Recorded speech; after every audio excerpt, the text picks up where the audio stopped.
क्या प्रेम का खलनायक ही अनुपमा का अनुज है? जी हाँ, बहुत लोग ये सवाल पूछ रहे हैं। तो चलिए इसी का जवाब ढूंढने की कोशिश करते हैं। नमस्कार, मैं हूं संदीप एल पंड्या और आगे बढ़ने से पहले आप सबसे गुजारिश कि अभी तक आपने टीवी का गब्बर को सब्सक्राइब नहीं किया है तो प्लीज सब्सक्राइब कर लीजिए, बेल आइकन को दबा दीजिए ताकि आपको हमारे वीडियोस के नोटिफिकेशंस मिलते रहेंगे। जब से अनुपमा को पार्सल मिलने की खबर आई है, वो प्रोमो आया है जिसमें अनुपमा को अनुज का एक पार्सल मिला, अनुज की लिखी हुई किताब मिली, एक लाल खत मिला जिसे पढ़कर अनुपमा थोड़ी सी टेंशन में आ गई है। तो कुछ तो राज छुपा हुआ है इस किताब में और इस खत में। इसका अंदाजा तो हम सबको ये प्रोमो देखकर आ सकता है, लेकिन बहुत लोगों ने ये अज्यूम करना शुरू कर दिया है कि प्रेम को जो खलनायक का फोन आया था, जिसके फोन से वो डर गया था, थोड़ा सा डिस्टर्ब हो गया था, परेशान हो गया था और उसने बात नहीं की थी, वो फोन काट दिया था, तो क्या ये खलनायक अनुज है? क्या अनुज ही प्रेम का अंकल निकलेगा?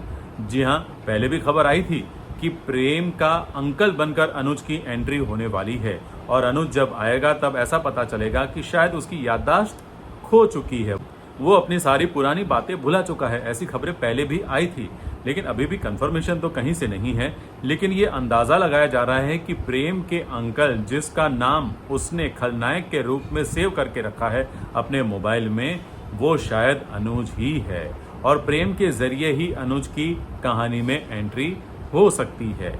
लेकिन जो किताब और खत है उसमें कुछ राज की बात जो अनुज ने लिखी है, शायद वो अंकुश भैया और उनसे रिलेटेड लिखी होगी, जिसको देखकर पढ़कर अनुपमा चौंक गई है।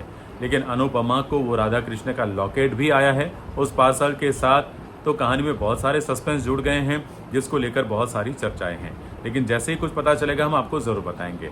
लेकिन फिलहाल तो अनुपमा को ज्यादा बड़ी चिंता सता रही है पैसों की, क्योंकि उसके पास जो पैसे थे, जो बचत थी, वो तो उसने छोटी अनु यानी कि राही को वापस लाने के लिए आश्रम को दे दी है। लेकिन अब उसके किचन का भाड़ा चुकाने के लिए, घर चलाने के लिए, दिवाली का खर्चा निकालने के लिए पैसे की सख्त जरूरत है। और सारे बच्चे इकट्ठा कर भी रहे हैं थोड़ा थोड़ा, लेकिन 5,000 से ज्यादा इकट्ठा हुए नहीं हैं, जबकि खर्चा बड़ा है। तो अब राही को भी ये बात पता चली है। पहले तो उसने इन सारी बातों को इग्नोर कर दिया, लेकिन अब कहीं ना कहीं उसे भी चिंता हो रही है और शायद ये बातें प्रेम ने भी सुनी होगी या प्रेम को भी पता चलेगा, तो वो भी कुछ ऐसा करेगा जिसके कारण अनुपमा की मदद मिलेगी।